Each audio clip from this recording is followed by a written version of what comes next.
마태복음 15장 21절에서 28절입니다.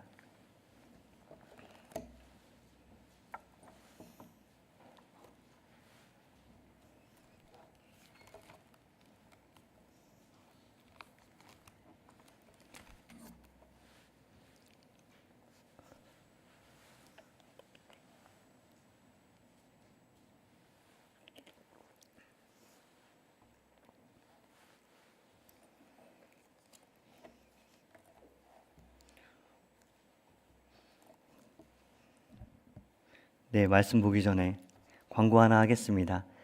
수련회 갔다 온 직후라서 그런지 오늘 저도 너무 분주하고 또 뭔가 굉장히 어수선했던 것 같아요. 제가 듣기로는 찬양팀도 막 급하게 뭔가 마련되지 않아가지고 힘들었고, 저도 그 예배 전에 이제 봉헌하는 사람들, 그 대표가 기도하는 사람들과 함께 교육을 해야 되는데, 오늘 교육위원회가 있어가지고 그것도 늦게 끝나가지고 부랴부랴 와서 급하게 교육하고 예배 시작하려고 2시에 딱 섰는데 앞에 6명 앉아 있어가지고 찬양팀이 9명인데 6명이 이제 예배 드리려고 앉아 있어서 깜짝 놀랐습니다.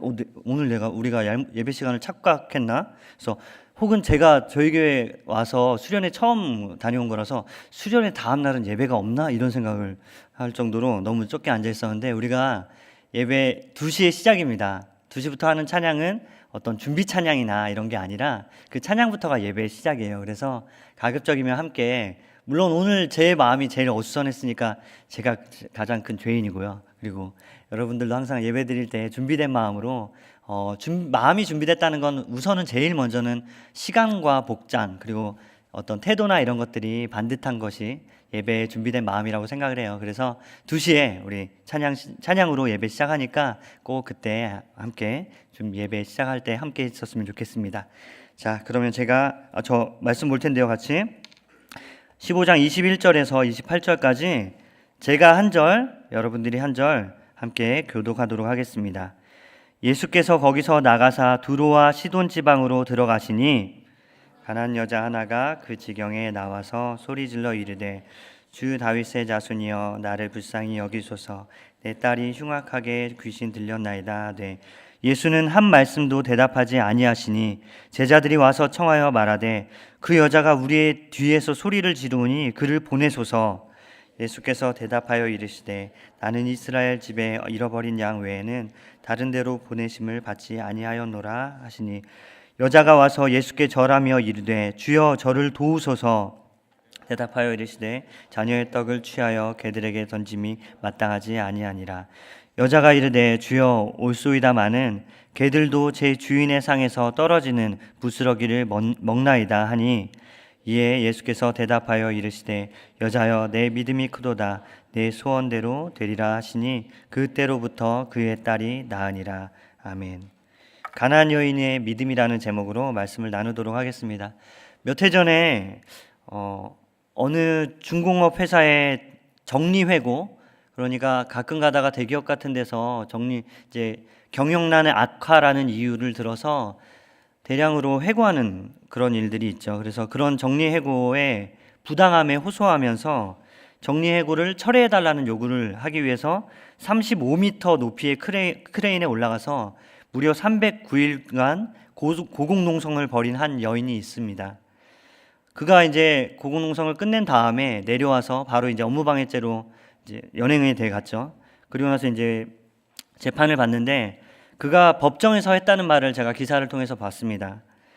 법원에서 자신에게 집행유예를 선고하면서 판사가 이렇게 얘기합니다.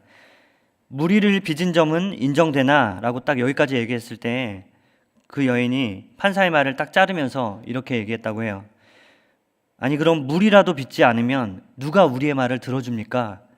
라고 말했다는 그 기사를 봤습니다. 그 여인이 큰 소리로 그렇게 법정에서 항변을 했는지 항의했는지, 아니면 작은 소리로 그냥 푸념하듯이 혹은 체념하듯이 읊조렸는지는 알 수 없지만, 아마도 분명한 건 그 여인의 표정은 굉장한 결의에 차 있었을 것이 분명합니다. 이 여인은 물이라도 빚지 않으면 누구에게도 호소할 수 없는 연약한 사람이기 때문에 그렇게 309일 동안이나 그 높은 크레인에 올라가서 그 춥고 어둡고 아무도 돌보지 않고 먹을 것도 제대로 공급되지 않는 그 크레인에서 309일, 거의 1년 가까이 되는 시간을 보냈습니다. 309일이면은 봄, 여름, 가을을 다 겪었다는 거죠. 그 한겨울에도 그 차가운 크레인 위에서 그냥 이불만 뒤집어 쓰고 그렇게 보내는 여인의 심정을 생각해 보면 정말 마음이 안타깝기도 합니다.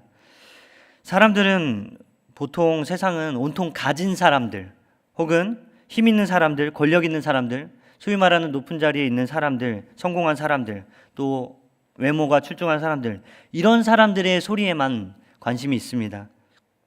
그래서 없는 사람들, 약한 사람들, 못난 사람들, 평범한 사람들, 낮은 데에 있는 이 사람들의 말에는 거의 아무도 귀 기울여 듣지 않습니다. 그들의 억울함이 얼마나 큰 것인지, 그들의 답답함과 괴로움과 두려움이 얼마나 큰 것인지 그들이 아무리 하소연하고 소리쳐도 대부분은 듣지 않습니다. 무관심합니다. 근데 정말 얄궂게도 그날 제가 그 기사를 보고 같은 날 어떤 기사를 봤냐면 그날 인터넷 하기 위해서 인터넷 창을 딱 띄웠을 때 제일 먼저 들어왔던 그 사진이 뭐였냐면 연예인들의 식단이었습니다.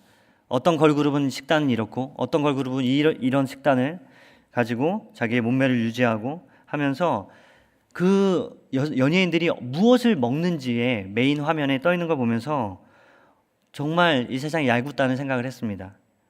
세상에 어떤 사람은 많은 사람들을 살려보고자 목숨 걸고 그렇게 호소하는데 아무도 들어주지 않습니다. 그리고 그런데 반면에 연예인들이 뭘 먹었는지 그들의 하루 일과가 어떤지 사람들은 거기에 온통 관심을 가지고 그게 기사화 되는 것까지 보면서 이거는 뭔가 심각하게 잘못돼도 많이 잘못됐구나라는 그런 생각을 하면서 이 세상에 대해서 어떤 회의감과 안타까움과 그런 두려운 마음도 느꼈습니다. 어쩌면 이런 세상에서 무리를 빚는 사람들, 그런 사람들이 나오는 건 어쩌면 당연한 것 같다는 생각이 들어요.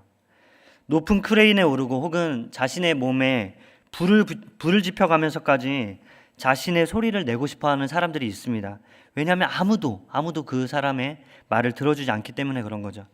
결국 그들을 이 사회에 이단화로 만든 것은 그 만든 범인은 그들 자신이 아니라 이 사회를 살아가는 우리이고 또 이 사회 자체가 그들을 이단화로 만든 범인이 아닐까 이런 생각을 해봅니다.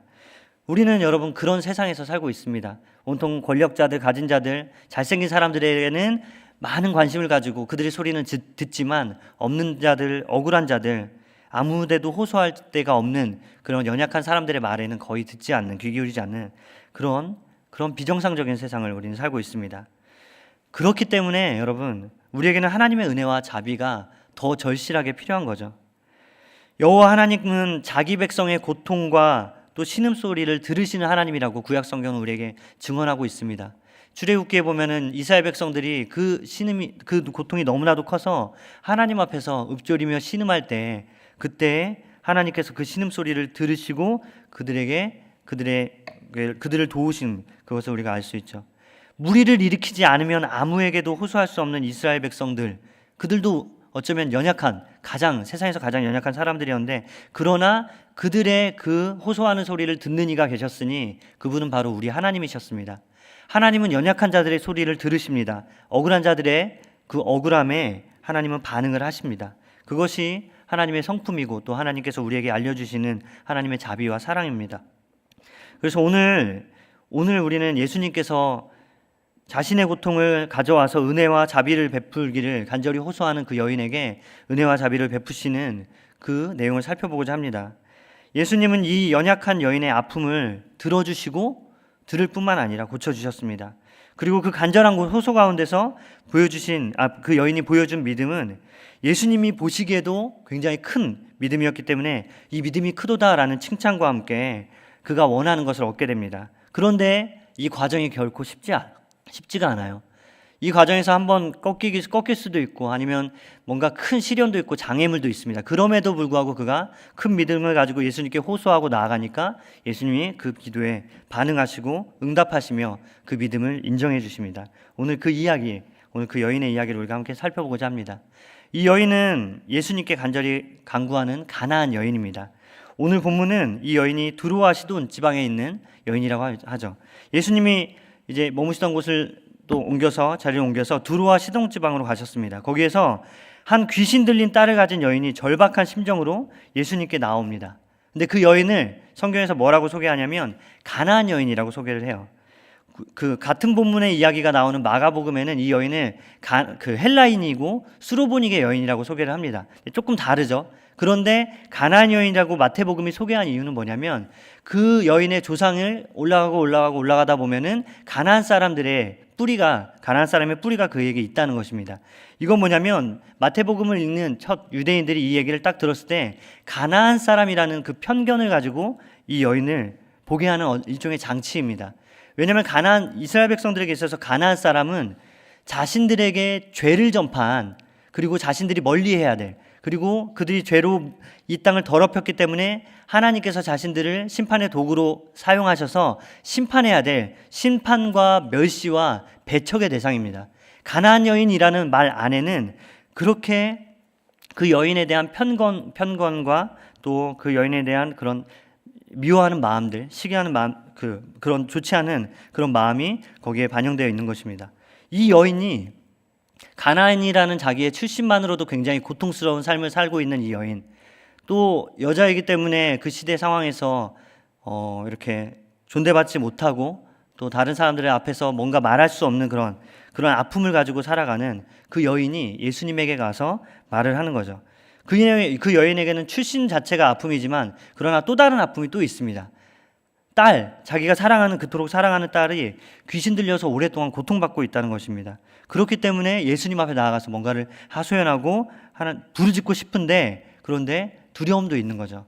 왜냐하면 자기는 가나안 여인이라서 유대인들이 볼 때 자기들을 좋지 않게 보거든요. 자기가 또 귀신 들렸다는 것은 그 당시 세계관 가운데서 저주받은 것이잖아요. 그러니까 저주받은 딸을 데리고 살고 있으며 나는 가나안 여인이라는 그 좋지 않은 출신 가운데서 출신 성분을 가지고 유대인 남자인 예수님에게 가는 것이 굉장히 두려울 수 있습니다. 그럼에도 불구하고 이 여인은 주님 앞에 가가지고 이렇게 큰 소리로 외치죠. 주 다윗의 자손이여 나를 불쌍히 여기소서 하고 주님 앞에 간절히 간청하고 있습니다.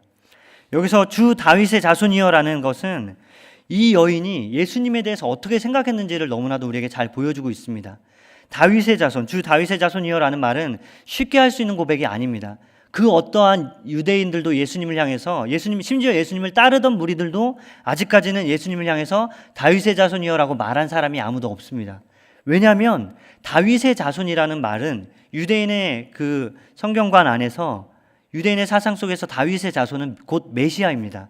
이사야서를 보면은 이미 이사야가 하나님의 말씀을 예언했는데 뭐라고 하죠? 다윗의 씨를 통해서 너희를 위한 구원자가 나올 것이다. 그게 곧 메시아죠. 그렇기 때문에 다윗의 자손이라는 말은 그 말 자체가 당신은 메시아입니다.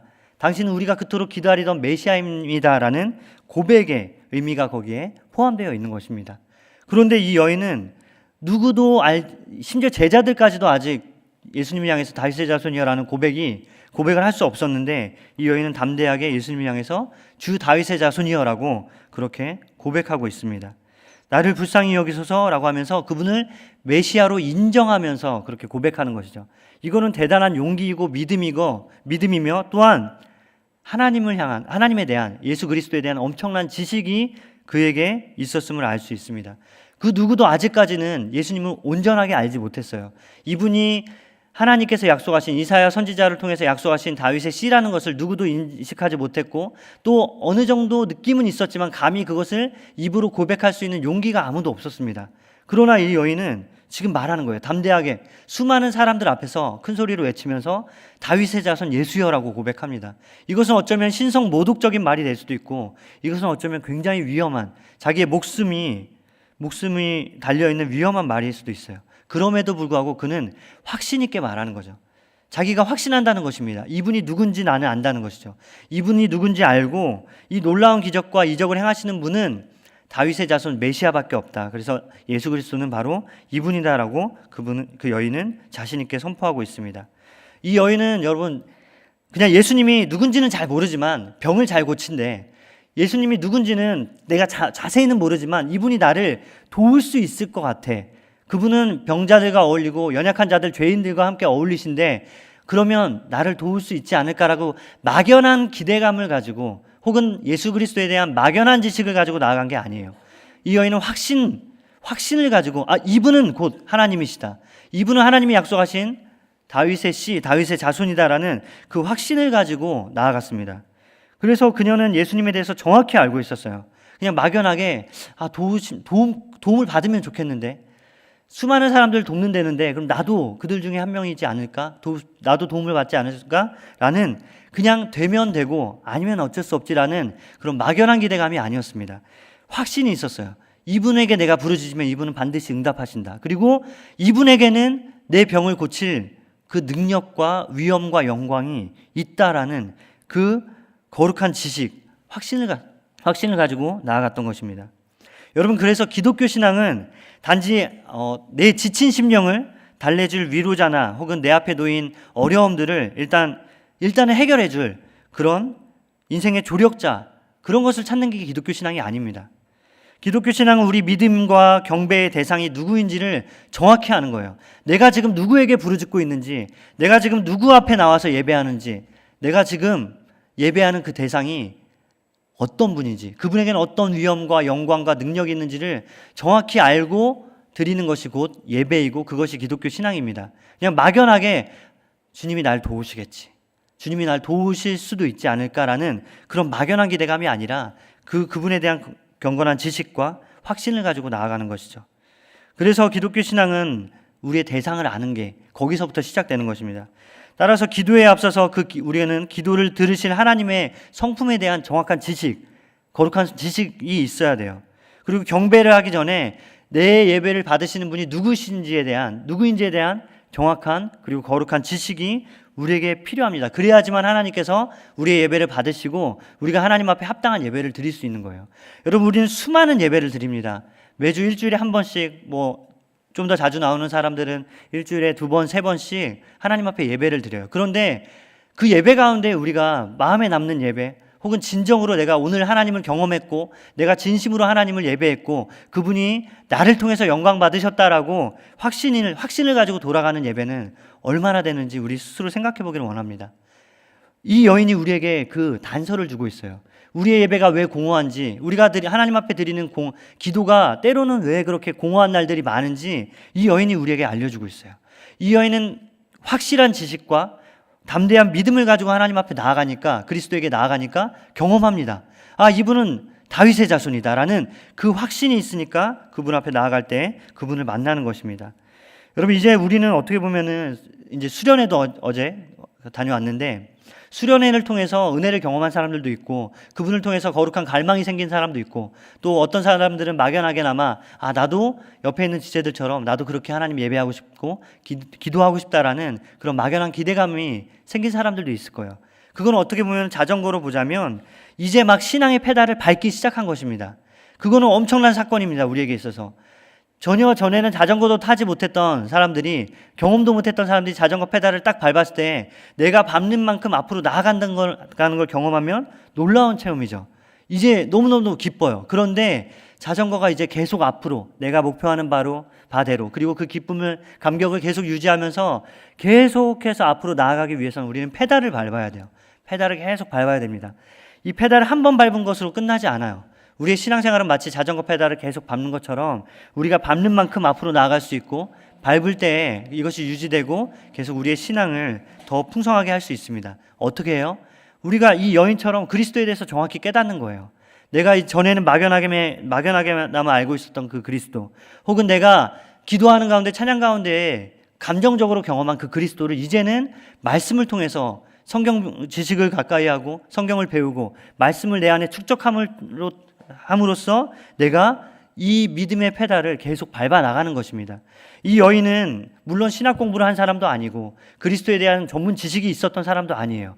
그럼에도 불구하고 이 여인은 생각하는 신앙을 함으로써 그 지식을 얻은 것입니다. 누구도 이 여인에게 저분이 다윗의 자손이야라고 가르쳐주지 않았을 거예요. 그러나 그 여인은 생각했습니다. 이 놀라운 기적을 행하시는 분이 누구일까? 하나님의 아들 외에 누가 이 놀라운 기적을 행할 수 있을까라고 묵상하고 생각하고 그분에 대해서 계속 생각하고 그 생각들을 해 나가니까 이 지식이 생기는 거죠. 이분은 이사야가 예언한 그 하나님의 아들이며 이 메시아고 우리를 구원할 자구나라는 그 확신을 얻은 것입니다. 여러분, 우리가 하나님 그리스도에 대한 거룩한 지식, 확실한 지식이 없이 드리는 예배가 왜 공허한지 9절 말씀에 보면 정확히 이 단서가 나와 있습니다. 제가 15장 9절을 읽어볼게요. 8절부터 읽어보면 이 백성이 입술로는 나를 공경하되 마음은 내게서 멀도다. 사람의 계명으로 교훈을 삼아 가르치니 나를 헛되이 경배하는도다. 주님이 유대인들을 질책하는데 뭐라고 하시냐면 이들이 사람들이 만든 교훈, 하나님의 말씀에 근거한 교훈이 아니라 하나님의 말씀에 대한 어떤 경건한 마음과 거룩한 지식에서 나온 교훈이 아니라 자기들의 편의에 따라서 가르치고 해석한 이 교훈을 서로에게 전하고 서로 가르치고 보급하고 하니까, 그러니까 그 지식을 가지고 하나님 앞에 나아가니까 예배가 어떤 예배를 드린다고요? 헛된 예배를 드린다는 것입니다. 경건한 지식, 확실한 지식이 없이는, 하나님에 대한 거룩한 지식이 없이는 우리가 드리는 예배는 계속해서 공허할 수밖에 없어요. 그렇게 수많은 예배를 드리지만 우리는 너무 많이 실패하지 않습니까? 하나님 만나고 싶다고 주님 앞에 고백하고 기도하고 부르짖으며 나아가지만 왜 그렇게 많이 그냥 아무런 감동 없이 공허한 마음으로 왜 그렇게 많이 돌아오죠? 그 주님에 대한 정확한 지식, 그 바른 지식, 경건한 지식이 없으니까 우리는 자꾸만 실패하는 것입니다. 이제 우리가 해야 될 거 있다면 이제 이 지식을 쌓는 거예요. 그리스도는 어떤 분인가? 그리스도의 사랑이 얼마나 부유한 분가? 그리스도께서 우리에게 행하신 그 기적이 얼마나 위대한 것인가라고 고민하고 생각하고, 무엇보다도 복음서를 통해서, 말씀을 통해서 주님을 배우는 거죠. 주님이 행하신 이적들을 같이 따라가면서 그분이 연약한 자들에게 베푸셨던 능력과 사랑과 그 존귀한 마음들을 우리가 경험함으로써 주님을 말씀을 통해서 배우는 것입니다. 그럴 때 우리가 예배가 참된 예배가 될 수 있어요.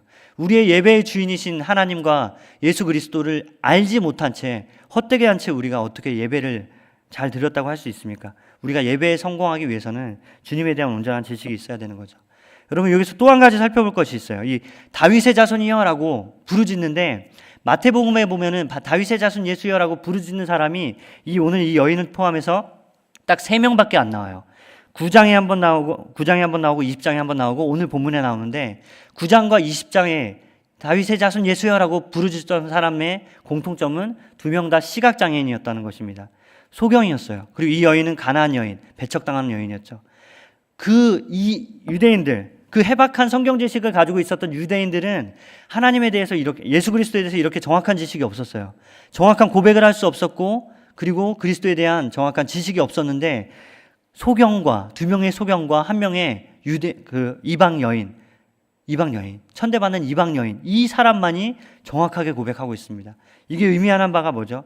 유대인들은 수많은 예배를 드리고 셀 수 없는 그런 의식을 통해서 하나님 앞에 나아가지만 그리스도를 온전히 알지 못한다는 거예요. 여전히 영적인 눈이 감긴 채로 그리스도 앞에 나아가는데, 이분이 메시아인 걸 알지도 못한 채 그냥 예배만 드리고 오고 하니까 신앙이 성장하지도 않고 어떠한 이적도 일어나지 않는 것입니다.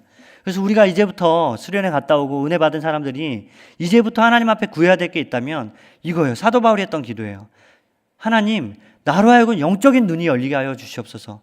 내가 영적인 눈이 열려서 그 하나님의 사랑의 깊이와 너비와 그 높이를 알아갈 수 있도록 하나님 도와주세요. 내가 영적인 눈이 열려서 소경이 예수 그리스도를 본 것처럼, 소경이 예수 그리스도에 대한 정확한 지식이 있었던 것처럼 나도 주님을 보고 싶습니다. 나도 주님을 알고 싶습니다 하고 주님 앞에 우리도 역시 이 기도를 해야 되는 것입니다.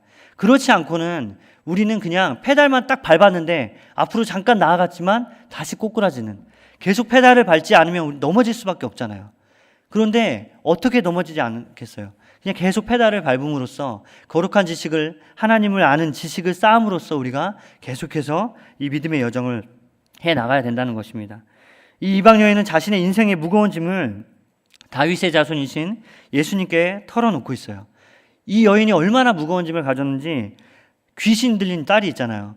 귀신 들린 사람들의 모습이 복음서에 나오는데 어떤 모습으로 나오냐면 불에도 넘어지고 막 물에도 넘어져요. 귀신 들린 사람은. 무슨 말이죠?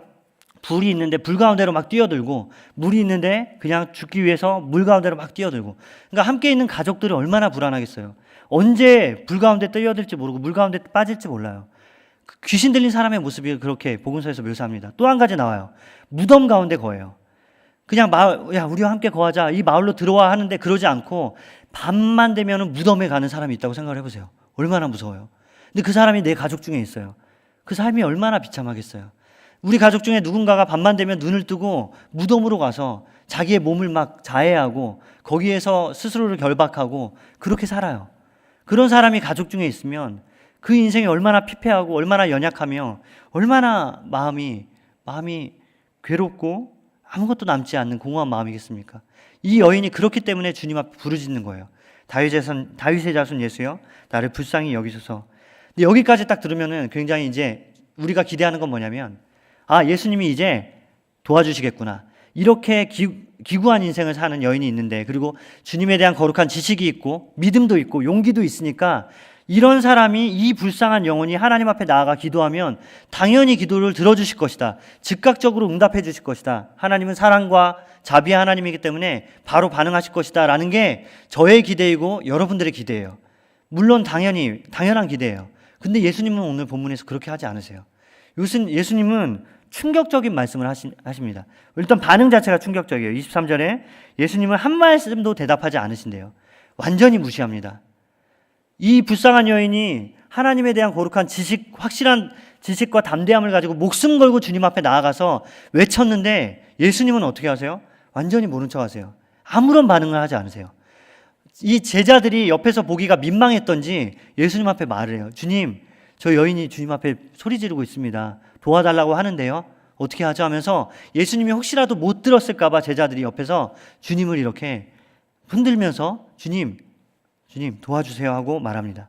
근데도 반응하지 않으세요. 오히려 이렇게 얘기하십니다. 24절에 이렇게 말씀하시죠. 예수께서 대답하여 가라사대 나는 이스라엘 집에 잃어버린 양 외에는 다른 데로 보내심을 받지 아니하였노라. 얼마나 차갑고 냉정하며 매몰찬 말인가요? 우리는 인간적으로도 이렇게 말하는 사람은 없어요. 그 불쌍한 여인이 자기에게 왔는데 너무나도 차갑게 나는 이 사람을 위해서 해줄 게 없어. 나는 이 사람을 위해서 이곳에 있는 게 아니라 나는 이스라엘 사람들을 위해서 이곳에 있는 거야. 이 여인은 우리 민족이 아니잖아 라고 예수님이 민족주의자도 아닌데 자기 민족이 아니라는 이유로 완전히 매몰차게 배척합니다. 이 여인은 그럼에도 불구하고 이전에도 예수님이 아무런 말 안 했는데도 아무 말씀 안 하시니까 한 번은 엎드려요. 엎드려서 주님 앞에 간구합니다. 주님 도와주세요. 주님 도와주세요. 두 번이나 자기의 자존심과 마음의 상처를 꺾어요. 자존심을 꺾고 주님 앞에 나아가요. 여러분, 우리는 이 여인을 보면서 이 여인의 인내와 끈기를 배워야 돼요.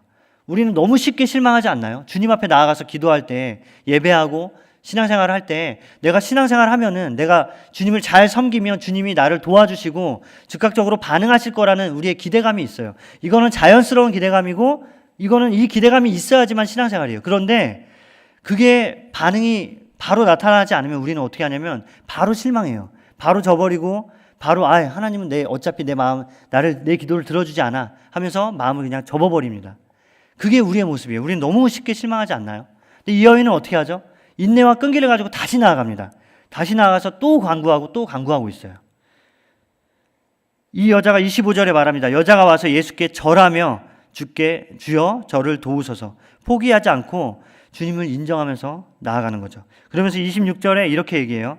이 여인이 말합니다. 대답하여 이르시되 예수님이 말하죠. 자녀의 떡을 취하여 개들에게 던짐이 마땅하지 않다.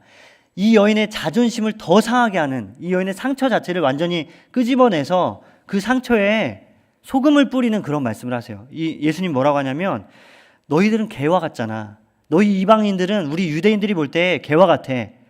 그런 존재들에게 내가 은혜를 내릴 수 없어. 도울 수 없어라고 딱 잘라서 매몰차게 얘기하십니다.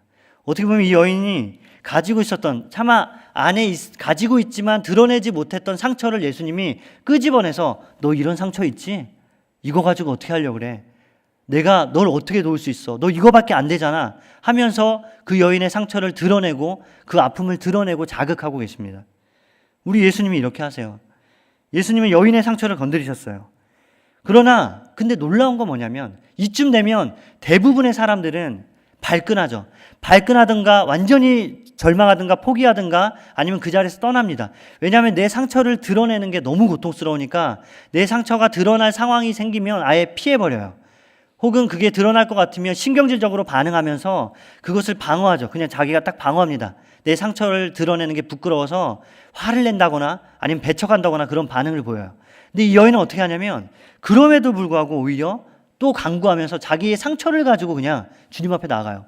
주님, 맞아요. 저 이런 상처가 있는 거 맞아요. 저는 이방인이고 저는 개가 맞습니다.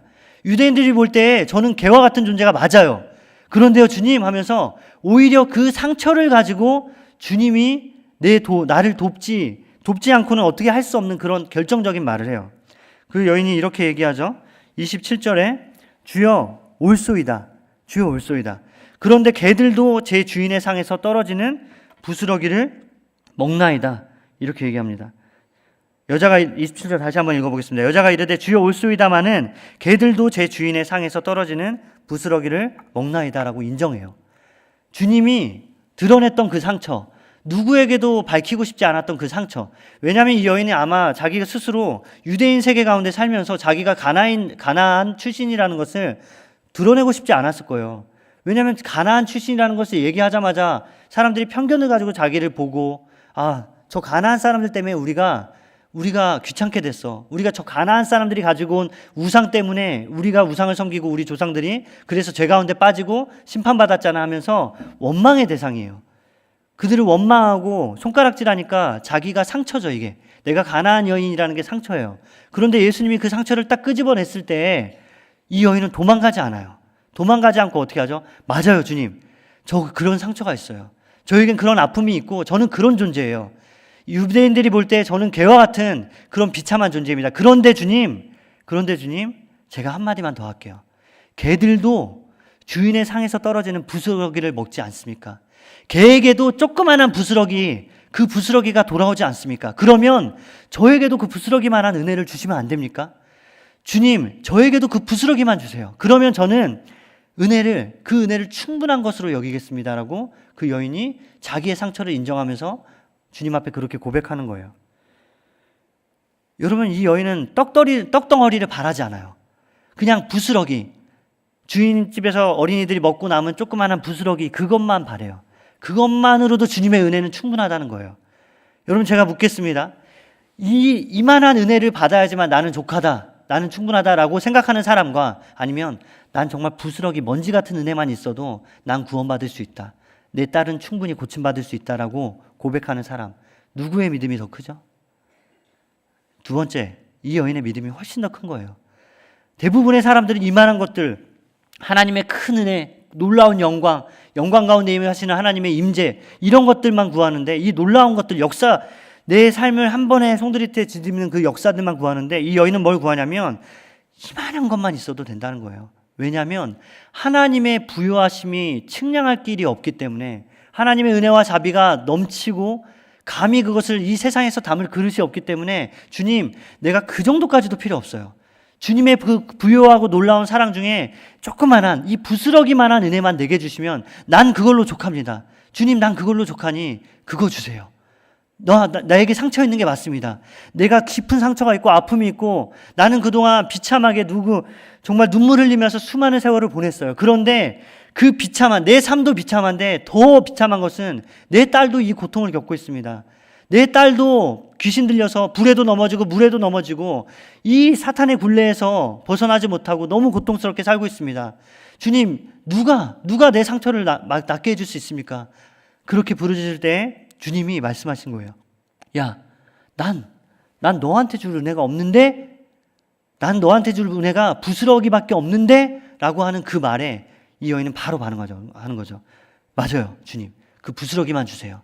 주님의 은혜, 그 조그만한 은혜만 주면 내 모든 아픔과 상처와 내 연약함, 내 나약함, 내 죄악들 다 치유될 거라 저는 믿습니다. 주님이 부스러기만한 은혜만 주시면 충분합니다. 그 여인이 그렇게 얘기합니다. 여러분, 이 여자는 메시아가 베푸는 구원의 은혜의 식탁에는 자기가 참여할 수 없다는 걸 알아요. 왜냐하면 아직 때가 아니거든요. 주님은 마태복음에서 제자들을 파송하는데 그때에도 뭐라고 얘기하시냐면, 아직은 이방인의 고을로 가지 말고 유대인의 고을에 가서 복음을 전해라. 아마 하나님이 정하신 때는, 주님이 계시는 동안에는 주로 유대인들에게 복음이 전해지는 그런 그런 하나님의 그런 순서가 있는 것 같아요.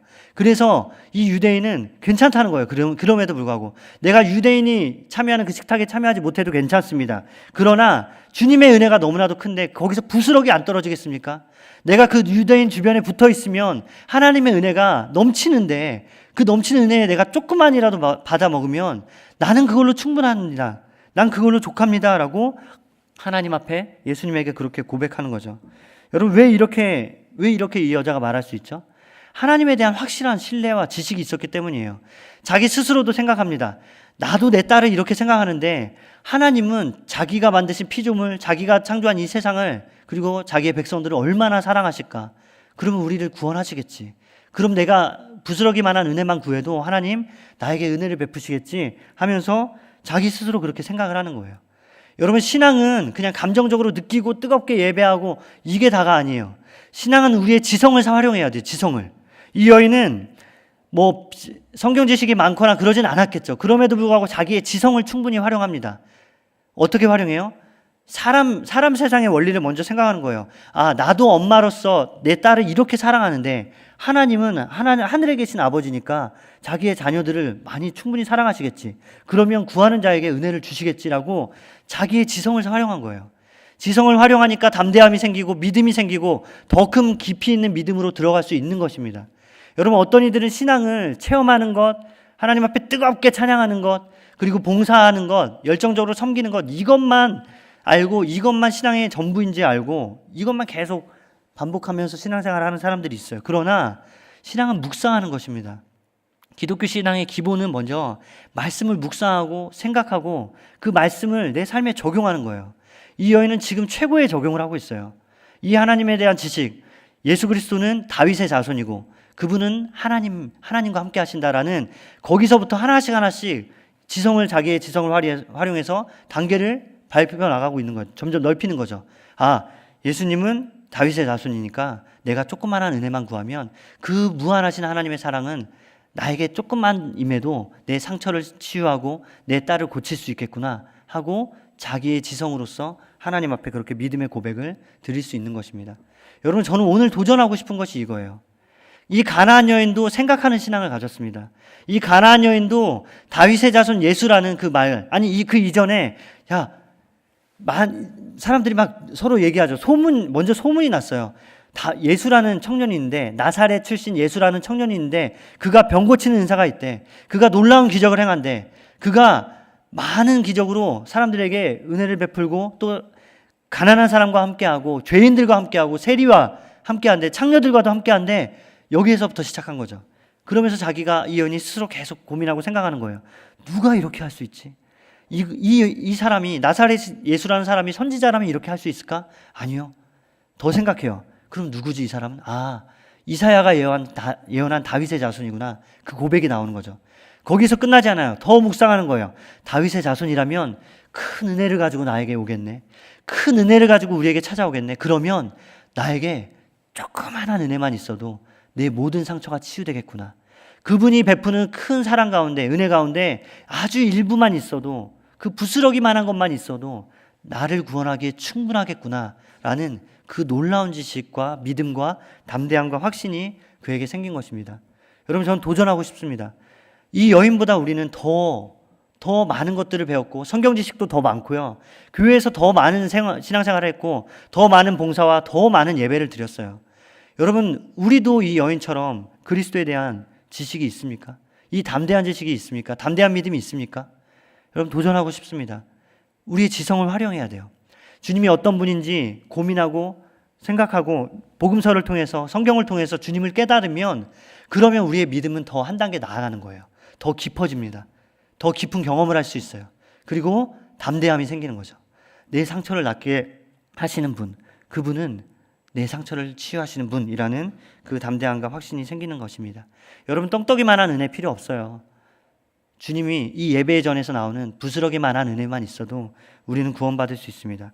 예수님 뭐라고 하십니까? 이렇게 말씀하세요. 여자여, 내 믿음이 크도다. 내 소원대로 되리라 하시니 그 시로부터 그의 딸이 나으니라. 예수님은 어쩌면 예수님은 이미 사실 이 여인에게 믿음이 있었다는 걸 다 아셨습니다. 이 여인이 몇 번의 시험으로 꺾이지 않는다는 걸 아셨어요. 그렇기 때문에 그렇게 차갑고 매몰차게 반응을 하시죠. 왜냐하면 그 여인에게서 더 큰 믿음을 끌어내기 위해서 자꾸만 그런 장애물과 고난과 그런 도전을 주신 거예요. 여러분, 우리에게 예수님이, 하나님께서 우리가 뜻하지 않게 장애물을 만나게 하실 때가 있어요. 고난을 겪게 하실 때가 있어요. 그러면 우리는 그것을 우리의 믿음이 한 단계 더 깊은 여정으로 들어가는 계기로 삼으면 돼요. 이 여인이 그랬어요. 2번의 좌절이 있었고 2번의 시험과 고난과 장애물이 있었어요.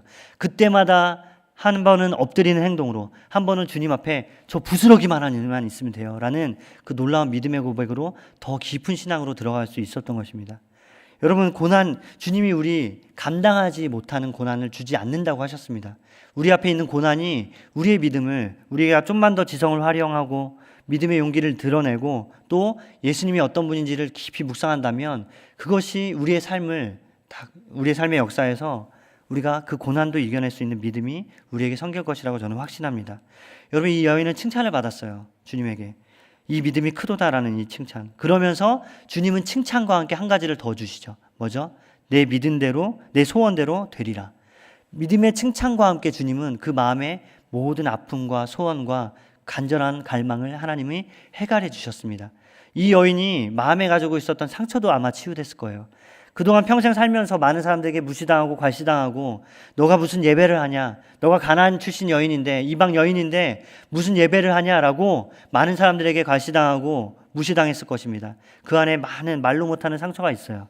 근데 그 상처도 주님이 치유하시죠. 그 믿음을 인정해 주심으로써 너의 믿음이 크구나. 이 수많은 사람들은 다 눈이 멀어서 내가 다윗의 자손 예수라는 걸 깨닫지 못하는데 너는 나를 그렇게 고백하는구나. 너의 상처, 내가 너의 상처를 드러냈을 때 너는 외면하지 않고 도망가지 않았고 오히려 그 상처를 가지고 나한테 구하는구나. 내가 그 상처를 치유해 줄게, 고쳐줄게. 주님이 다 고쳐주십니다. 뿐만 아니라 자기가 해결할 수 없는 문제, 자기 딸의 그 귀신 들린 병마저도 주님이 해결해 주신 것을 볼 수 있어요. 여러분, 주님이 우리의 믿음을 인정하시면 우리의 삶의 문제 또한 우린 주님이 해결하심을 우리는 믿으셔야 합니다. 여러분, 믿어야 해요. 단지 우리의 믿음이 하나님 앞에 인정받는 것, 그것이 아니라 주님이 우리의 믿음을 인정하실 때 우리의 삶의 모든 문제도, 모든 아픔과 슬픔과 내 마음의 상처들도 주님이 고쳐주시고 하나님이 새로운 은혜로, 부스러기만한 은혜만 구했는데 폭포수와 같이 쏟아지는 은혜를 우리에게 부어주실 것을 저는 확신합니다. 여러분, 서두에 얘기한 것처럼 세상 사람들, 연약한 사람들의 신음소리 외면해요. 아무도 듣지 않아요. 그 사람들이 그렇게 하고 싶은 거 뭐죠? 한번 기사 나는 것. 왜냐하면 내가 이렇게 간절하게 외쳤을 때 기사가 한번 나고 또 많은 사람들에게 알려져야 내 뜻에 동조해주고 나를 긍휼히 여겨주고 나에게 그런 동정하는 많은 사람들이 생길 텐데 그게 어려워요. 그렇게 수많은 방법들로 호소하지만 아무도 들어주지 않습니다. 왜냐하면 이 세상이 그렇기 때문이에요. 연약한 이들 누구에게도 우리는 관심을 갖지 않습니다. 관심을 갖지 않아요. 그러나 하나님은 달라요. 하나님은 이 여인의 작은 신음에도 응답하셨습니다. 이 여인이 하나님 앞에 부르짖고, 예수님, 다윗의 자손 예수여, 부스러기만한 은혜만 내게 주세요. 그것으로 난 족합니다라고 주 앞에 고백할 때 주님의 그 여인의 소리를 들으시고 그 모든 문제들을 해결하셨음을 믿고 우리가 주님 앞에 나아가기를 소망합니다. 우리 이 시간 함께 찬양했으면 좋겠어요. 주만 바라볼지라, 이 찬양인데 이 가사 하나 때문에 제가 이 찬양 가지고 왔어요. 이 가사, 너의 작은 신음에도 응답하시니. 주님은 어떤 분입니까? 우리가 비록 초라하고 낮은 곳에서 하나님 나를 도와주세요 라고 고백할 때 누가 내 기도의 소리를 들을 수 있을까? 누가 내 음성에 응답할 수 있을까라고 의심하고 고민할 때 주님이 반응하십니다. 내가 너의 그 작은 신음에도 응답할게. 내가 너의 그 작은 부르짖음에, 너의 작은 신음소리에 내가 반응하고 너의 기도를 들어주고 네 마음을 만져줄게. 주님 말씀하십니다. 우리 함께 주만 바라볼지라 찬양하겠습니다.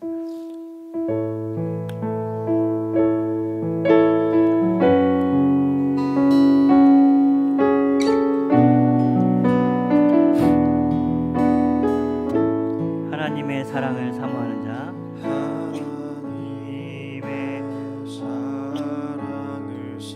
하나님의 평안을 바라보는 자, 하나님의 평안을 바라보, 너의 모든 것 창조하신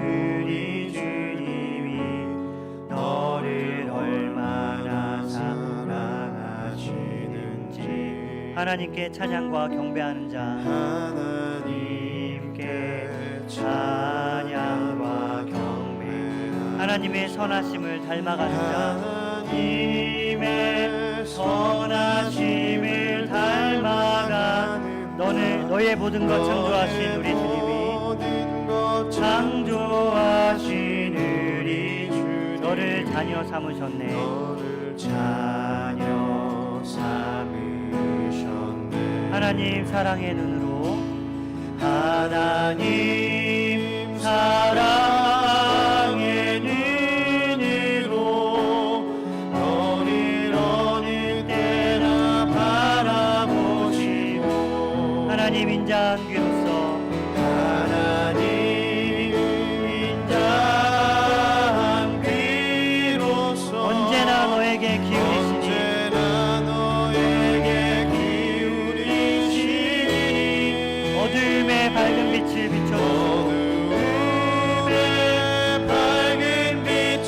비춰주시고 너의 작은 신음에도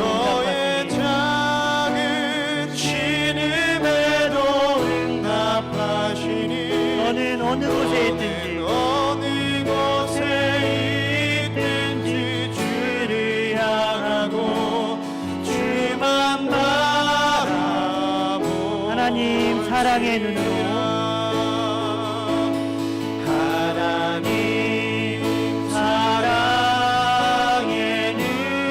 눈으로 너를 어느 때나 바라보시고 하나님 인자한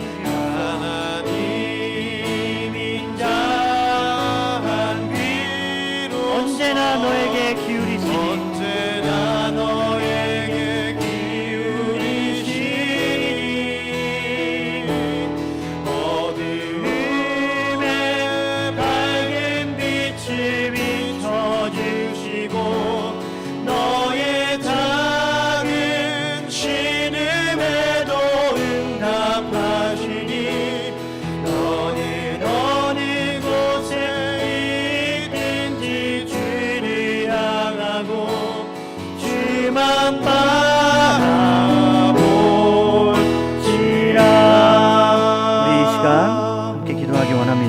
함께 기도할 때 여러분 생각해 보세요. 주님은 언젠가 우리의 상처를 드러내십니다.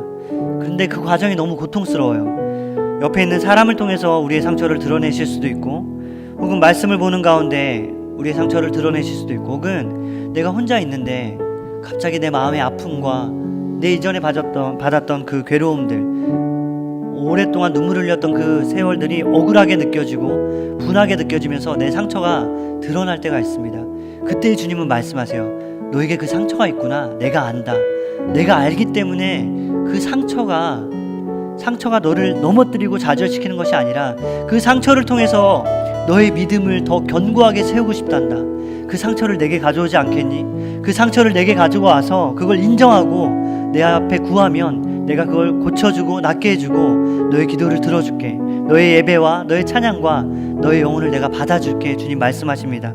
여러분 이 시간에 기도할 때 여러분 마음에 있는 아픔이 있어요. 이 여인이 그 심한 고통 가운데서 그 기구한 인생을 살면서 얼마나 많은 아픔과 시련과 그 고통 가운데 살았겠습니까? 이 마음 누가 만져줄 수 있나요? 오직 그리스도밖에 없습니다. 이 여인의 마음을 누가 알아줄 수 있나요? 오직 예수님밖에 없습니다. 그 예수님 앞에 하나님 내 마음에 아픔이 있습니다. 누구에게 말하지 못하는 아픔이 있고 혹은 그것을 설명할 수 없지만 내 마음에 깊은 슬픔이 있습니다. 절망이 있습니다. 억울함이 있고 분노함이 있습니다. 하나님 이것들 주님 앞에 가지고 나아가오니 주님 만져주세요. 치료해주세요. 고쳐주세요.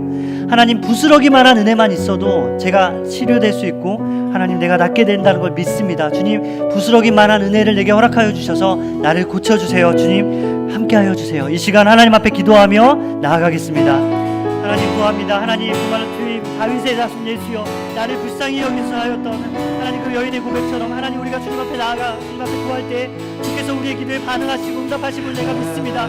하나님 우리 마음에 아픔이 있습니다. 여러분께 저마다의 상처와 슬픔이 있고 누군가에게 고백하지 못하고 드러내지 못하고 하나님 그것 때문에 부끄럽고 내 스스로가 너무나도 작게 여겨지고 초라하게 여겨지고 또 누군가는 하나님 너무나도 미워하는 그런 마음의 아픔과 상처가 있습니다. 그것을 이제 하나님 앞에 가지고 나아가기를 간절히 원합니다. 하나님 누가 나를 이 상처를 치료할 수 있습니까? 누가 내 아픔을 알아줍니까? 누가 내 마음의 어둠에 빛을 하나님을 비춰줄 수 있습니까?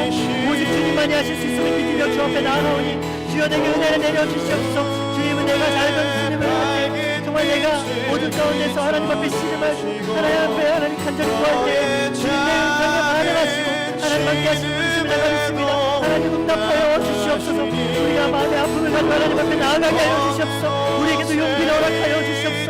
아픔이 있지만 그러나 이 아픔을 감추려는 것이 아니라 이 상처가 나를 부끄럽게 하지만 이것들을 숨기고 하나님 그것들을 가지고 하나님 피하는 것이 아니라 그것을 가지고 하나님 앞에 나아가게 하여 주시옵소서. 그것을 가지고 담대하게 하나님 앞에 부르짖고 나아갈 때 주께서 고쳐주심을 믿습니다. 주께서 치료하시고 우리에게 큰 은혜 놀라운 은혜 이전에는 하나님 경험하지 못했던 하나님의 큰 사랑으로 베풀어 주시는 믿습니다. 주여 함께하여 주시옵소서.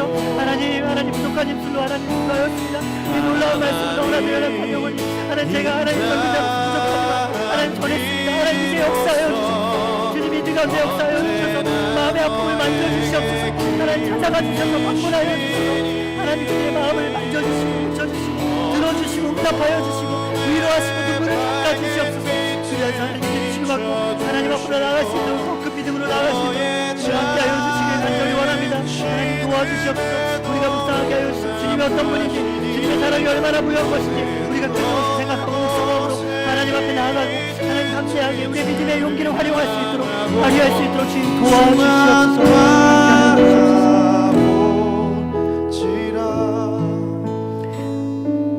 하나님 이 불쌍한 여인의 마음을 주님은 아십니다. 우리는 다 헤아릴 수 없지만 그러나 주님이 그 마음의 아픔과 상처와 너무 마음이 아프고 너무 상처가 깊고 오래돼서 감히 그것들을 드러내는 것이 너무나도 부담스럽고 괴로웠던 그 아픔이지만 그러나 주님은 드러내셨고 또 만지기 위해서 또 고쳐주시기 위해서 그런 것들을 끄집어내셨습니다. 하나님 우리 마음에도 그런 깊은 상처가 있습니다. 저마다의 아픔이 있습니다. 주님 고쳐주시옵소서. 우리가 감히 주님 앞에 가지고 나아가지 못하던 거라도 하나님 주께서 우리 마음에 찾아와 주셔서 하나님 만져주시고 오랫동안 흘렸던 눈물을 닦아주시고 마음의 어두움이 떠나갈 수 있도록 그 마음의 어두움이 빛으로 바뀔 수 있도록 주님 역사하여 주시기를 간절히 원합니다. 하나님 그러기 위해서 우리에게 하나님을 아는 거룩한 지식이 필요합니다. 그리스도를 다윗의 자손 예수여라고 고백할 수 있는 믿음과 지식과 담대함이 필요합니다. 하나님 이 모든 은혜를 우리에게 허락하여 주시옵소서. 우리가 주님이 어떤 분인지 묵상할 때 우리의 믿음이 깊어짐을 믿습니다. 우리가 주님의 은혜를 생각할 때 우리의 믿음이 한 단계 더 발전하며 주님 앞에 더 담대하게 나아갈 수 있음을 믿습니다. 하나님 그 은혜가 하나님 우리 가운데 나타날 수 있도록 하나님 역사하여 주시옵소서. 그리하여서 여인에게 하셨던 말씀 내가 너를 고쳤다. 내가 너를 기도를 들었다. 너는 믿음이 크구나. 내가 너의 아픔을 아니. 너는 이제 가도 좋다. 너의 병이 나았고 너의 딸이 병이 나았으며 너의 아픔이 다 고쳐졌다라고 주님 선언하시는 그 말씀을 우리 또한 듣게 하여 주시옵소서. 주님 정말로 하나님 앞에 부르짖는 자들 누구도 우리의 소리를 듣지 않지만 하나님 주님은 우리의 소리를 우리의 작은 신음도 또 우리의 부르짖음도 듣고 반응하시며 응답하시는 분임을 믿습니다. 주님 우리에게 이 믿음을 더하여 주시옵소서. 예수 그리스도의 이름으로 기도드립니다. 아멘. 이제는 우리 주 예수 그리스도의 은혜와 하나님의 사랑과 성령님의 함께하심이 주님이 어떤 분인지를 알고 그분 앞에 나아가 부스러기만한 은혜를 구하며 하나님 앞에 부르짖는 모든 형제 자매들과 또 그들의 삶 가운데 이제로부터 영원토록 함께 하실지어다. 아멘.